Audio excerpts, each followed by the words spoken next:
Voltamos agora para discutir esse polêmico tema que é a PEC 555 com os presidentes da FONACAT, Roberto Kupski, e do Instituto Mozap, Edson Halpert. Edson, esta é uma luta antiga da categoria. Como está a mobilização das entidades junto aos parlamentares? Essa movimentação ela já vem de outros anos, a começar pelo Petrônio Portela no Senado Federal, na Câmara dos Deputados em agosto do ano passado.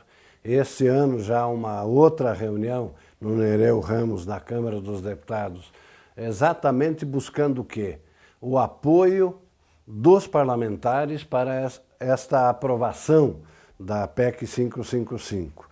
E todas as entidades estão constantemente, semanalmente, dentro da Câmara dos Deputados, exatamente para buscar a convicção dos parlamentares em fazer com que essa emenda vá a plenário na Câmara dos Deputados. Porque se não for a plenário, nós não vamos ter sucesso. E nós precisamos fazer com que os parlamentares, e sobretudo para que os presidentes da Câmara dos Deputados, nosso deputado Henrique Eduardo Alves, e atenda também o clamor dos próprios líderes que já assinaram um abaixo assinado, faltando apenas uma liderança, que é o deputado federal José Guimarães, do Ceará, a assinar esse abaixo assinado. Então, a luta ela está intensa dentro do Congresso Nacional, mas nós precisamos fazer mais. Nós precisamos fazer com que efetivamente essa emenda entre em pauta agora, nesse semestre. E para isso, minha gente, só tem um caminho: pressionar o Congresso, pressionar os parlamentares na Câmara dos Deputados e, sobretudo, buscar apoio e trabalho intenso dos próprios líderes junto ao presidente da Câmara. É o que está se fazendo. Roberto, como está a FONACAT se articulando junto aos líderes para apoiar essa iniciativa? Bem, assim como o Edson diz, nós estamos procurando todos os parlamentares. Você sabe, Ogibe, que hoje mais da metade dos nossos parlamentares, deputados federais, assinaram um requerimento pedindo para incluir em pauta esse tema. Os líderes, só o líder do PT, como o Edson acabou de fazer, do deputado federal Zé Guimarães, que nós já procuramos, tem se mostrado até acessível e que nós contamos com a assinatura.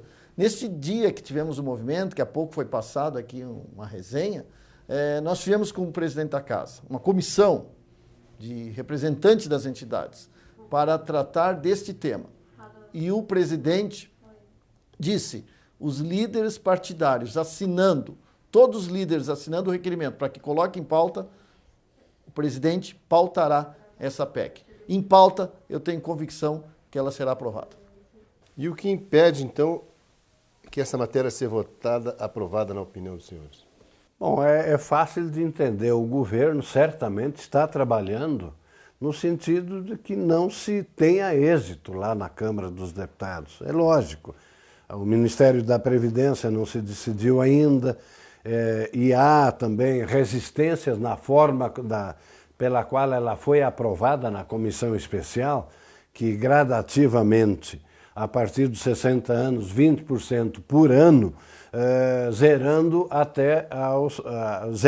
aos 65 anos. E o governo entende que não pode abrir mão desta receita, que não é receita expressiva nenhuma diante, digamos, do orçamento da União, que hoje já chega a quase 2 trilhões de reais. Ora, arrecadou-se até esse momento, ou até, digamos, a finalização de 2012, cerca de 13 bilhões, desde 2004 até hoje. Isso não significa nada para o rombo da Previdência, que o governo insiste, e nós entendemos o contrário, que existe esse rombo. Nós não entendemos que exista. Então, você perguntou qual é a dificuldade que tem. Nós entendemos que nós devemos tentar negociar com o governo, e é isso que nós vamos fazer, Porque se não der esta fórmula, vamos, quem sabe, tentar, junto ao governo e ao próprio a própria Câmara dos Deputados, a negociar uma outra saída. O que nós queremos é votar esta PEC decisivamente neste primeiro semestre. Se tudo der certo, eu tenho a convicção que se houver uma pressão um pouco mais forte, está faltando pouca coisa, mas essa pouca coisa é importante e é decisiva para a gente. Então, na verdade, dificuldades, se existem como todas as demais matérias existem. Quando o governo quer, ele quer, mas quando ele não quer, ele cria as dificuldades. Agora, cabe a nós resolver esse problema via força das entidades e via também força dos próprios líderes junto ao presidente, que tem boa vontade, desde que tenha o respaldo necessário dos seus líderes partidários na Câmara.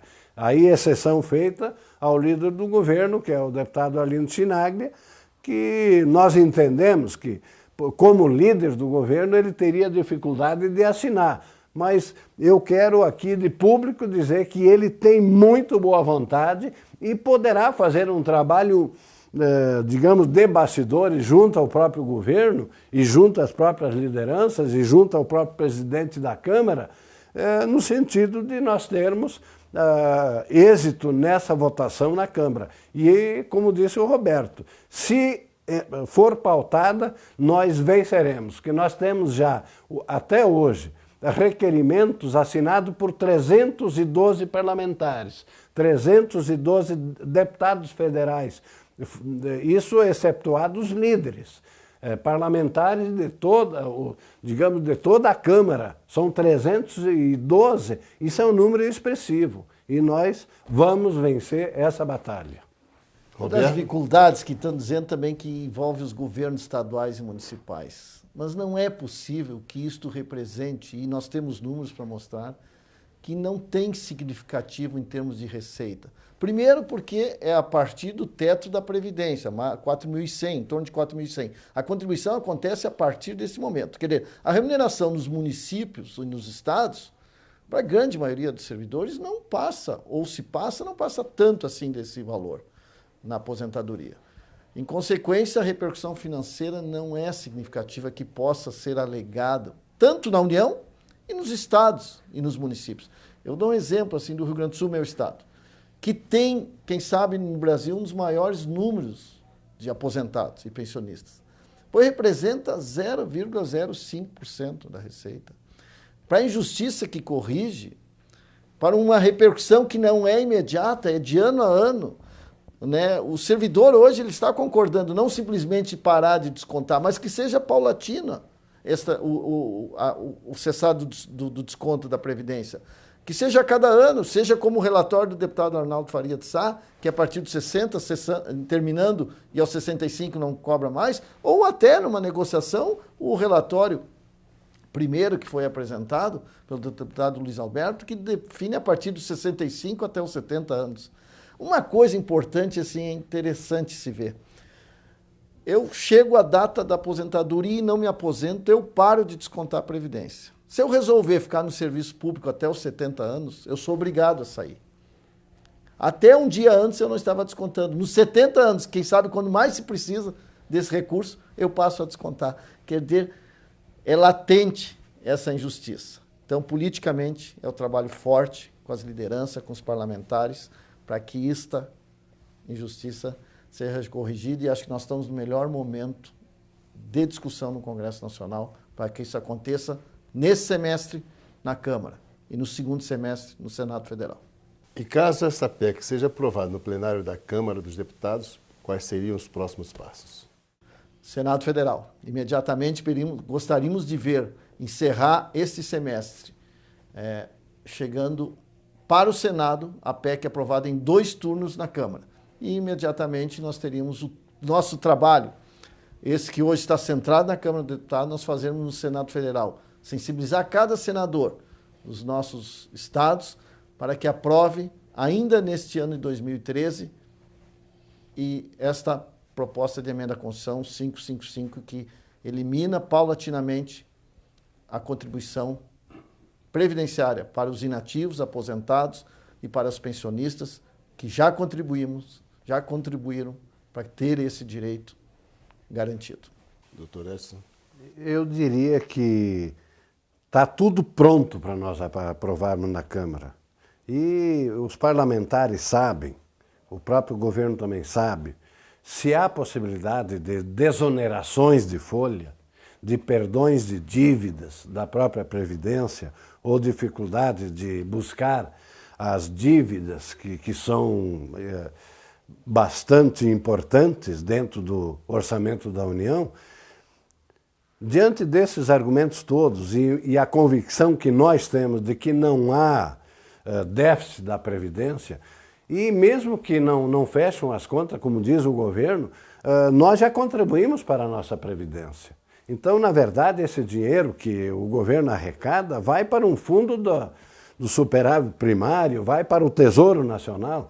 E, além de tudo, eu acho que o principal problema é um problema de conceito. Ora, aposentado que contribuiu para buscar a sua aposentadoria digna, por que ele ainda tem que continuar pagando para a aposentadoria futura? Eu acho que é uma justiça que o próprio Congresso Nacional faria e a própria sociedade vai entender que nós, servidores públicos, precisamos também desse dinheiro como provento para o qual nós já contribuímos. Há parlamentares que dizem, pois é, mas na Constituição de 88, muitos seletistas foram incluídos como servidores do regime único, não é? E, portanto, com proventos integrais na aposentadoria, independente se contribuiu ou não antes de 88. Mas isso é um outro problema que foi político. E nós hoje entendemos que até por esse aspecto nós já contribuímos e já quem foi da CLT desde 88 até hoje contribuindo já teria direito a mais uma outra aposentadoria, não é verdade? Então nós achamos que é o momento e eu quero parabenizar o Sindileges por essa iniciativa e mais do que isso chamar todas as nossas entidades, sobretudo as do Congresso Nacional, as entidades todas, para que venham também tal qual fazem as demais entidades, o FONACAT e outras entidades que vêm de longe do país inteiro, semanalmente, dentro do Congresso trabalhar. E eu quero chamar os nossos amigos aposentados e pensionistas do Sindileges e também os que não são sindicalizados, mas que venham para o Congresso buscar essa força, se juntar a todas as demais entidades para que nós aprovemos essa PEC 555. Passemos então às considerações finais dos colegas. Bem, o Gibe, meu prezado amigo gaúcho, Edson, uma das formas de nós ver aprovado essa PEC está se fazendo aqui. Então, parabéns ao Sindileges, à TV Leges, provocando debate com a sociedade desse tema. O Mozap tem puxado, e a gente cabe aqui o registro público, desse movimento que tem feito e tantas entidades que ele conseguiu fazer se somar nesse movimento. E eu quero falar com cada colega, servidor público desse país, em qualquer estado, em qualquer município. Procure seu parlamentar, procure seu deputado federal, peça atenção a essa PEC. Isto ajuda em muito. Nem todos podem vir a Brasília para um movimento desse. Faça lá na sua cidade, lá no seu estado, onde o deputado federal tem o seu trabalho, e aqui cabe o registro da importância que tem uma casa legislativa. Nós temos que ajudar a valorizar a Câmara, o Senado. Isso é uma democracia, e nenhuma democracia é forte sem uma casa legislativa respeitada, considerada pela sociedade. Eu defendo muito o nosso legislativo. Desvios, problemas temos em qualquer segmento da sociedade. É importante um Congresso forte. E esse Congresso forte que pode vir aprovar esta PEC. E essa é a expectativa. Então, colega servidor, vá, procure seu deputado federal. Neste momento, pois a PEC está na Câmara. E já fica o apelo, para assim que ela chegar no Senado, procure seu senador. peça a aprovação dessa PEC 555 e que extingue essa contribuição de inativos e pensionistas para a Previdência. Muito obrigado, mais uma vez, parabéns pelo trabalho e vamos continuar firmes nessa luta, em conjunto. Agora eu passo a palavra ao colega Edson do Mozap para que teça suas considerações finais. Bom, em primeiro lugar, para agradecer a quem já trabalhou por essa PEC e agradecer também quem ainda virá trabalhar por essa PEC. E quando eu me refiro quem, eu digo nossos colegas aposentados e pensionistas e também os servidores ativos das 3 casas e das demais entidades que estão nos ouvindo. E dizer que o Mozap, juntamente com as entidades, porque o Mozap ele é constituído pelas entidades, o Sindileges, as entidades todas do FONACAT, carreiras típicas de Estado, que compõem o Mozap, todas elas estão trabalhando e diariamente buscando esse consenso para que a gente aprove. E eu quero fazer um registro aqui que o FONACAT tem feito um trabalho forte para, junto às suas entidades, que são carreiras típicas de Estado, para que venham conosco. Mas, além dessas carreiras, tem que vir todas as demais.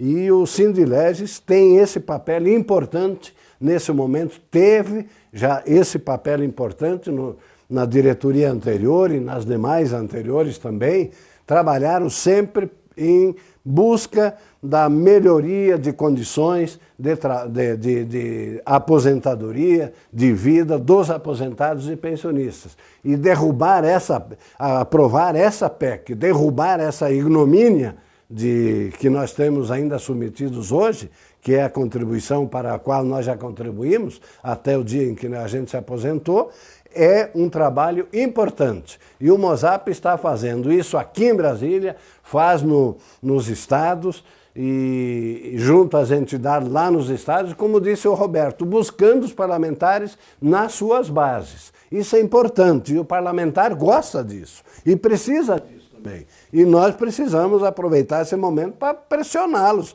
para que eles venham e votem aqui na Câmara dos Deputados aquilo que os seus eleitores, os seus funcionários mais eleitores dos seus estados estão buscando através dessa nossa ação. Parabéns ao Sindileges, ao presidente Nilton e a toda a diretoria do Sindileges e principalmente ao Dr. Ogibe, que hoje é o diretor de aposentados do Sindileges. Parabéns, muito obrigado e vamos em frente até o dia que nós aprovarmos essa PEC. Agradeço a presença dos colegas presidentes da FONACAT, Roberto Kupski, e do Instituto Mozap, Edson Halpert. Quero dizer para vocês todos que essa luta vai continuar, o Sindileges permanecerá na luta para corrigir essa injustiça na PEC 555. Obrigado a todos, até logo.